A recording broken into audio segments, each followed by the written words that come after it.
Welcome to the Rugby League Bunker, the show where we review the big issues around the game. My name's Clint, thanks for joining us. So let's get this thing on.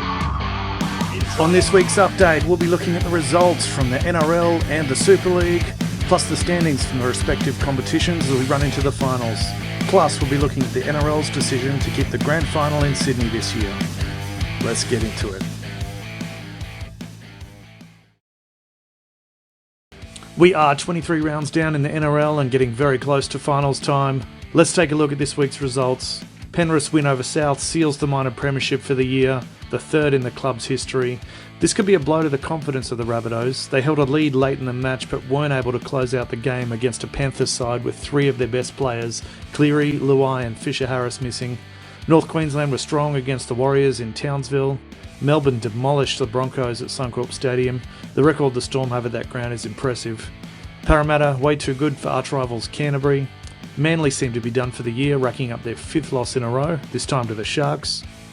The Roosters celebrated their last match at the SCG with a cricket score against the Tigers. The Titans couldn't keep up the momentum from last week as they were down by the Dragons in Wollongong. And Canberra and Newcastle both putting in a gutsy effort, with the Raiders edging the victory to keep their season alive. As I mentioned earlier, the Panthers have now wrapped up the minor premiership with their win over Souths. The Cowboys, Sharks and Storm are still battling for positions in the top four. The Eels and Roosters have both jumped up 2 spots. The Roosters have really found some momentum late in the season. Souths and the Broncos have dropped this week and now find themselves battling with Canberra and the Roosters for those final spots in the 8.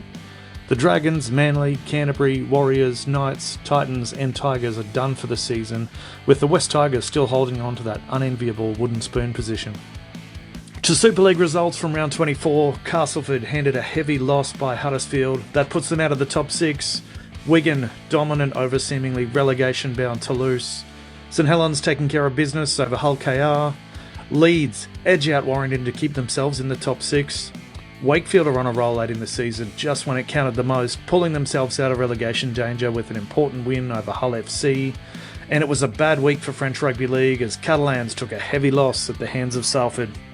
And with 3 rounds to go, the ladder looks like this. St Helens have clinched the league leaders' shield with their win against Hull KR.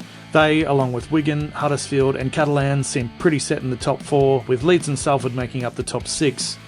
Castleford are still in the fight for a finals berth, but it'll be tough now for the 2 Hull clubs. Warrington and Wakefield are safe from relegation, barring a miracle, and it looks like Toulouse are facing next season down in the Championship. Before we wrap up, let's take a look at the big news story coming out of the NRL this week. The ARL Commission have confirmed that the Grand Final will remain in Sydney this year. This comes off the back of a few weeks of back and forth with the New South Wales government due to them reneging on an agreement to provide funding for 4 of Sydney's suburban grounds that are used in the NRL.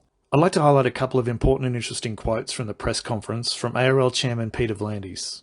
He said, and I quote, "We're pleased that we've been able to confirm a 1-year deal with the New South Wales government for the 2022 Grand Final." He also went on to say, "It's important to note that all options remain open from 2023. You see, V'landys has previously told the New South Wales government that if they don't follow through on the agreement to upgrade suburban grounds in Sydney, then the NRL will move the Grand Final, an event that's very important to Tourism New South Wales. They'll move it from its traditional home in Sydney and sell it to the highest bidder." It seems that for practical reasons and the fact that we're so close to the final series, the NRL's gone with Sydney this year. But going forward, V'landys' comments seem to suggest that he's going to continue to pursue the New South Wales government on the issue next year. And if the much-needed stadium funding isn't provided, then the Grand Final is just going to be put out to tender. And I'm sure many state governments in Australia and possibly even the New Zealand government would be interested in bidding.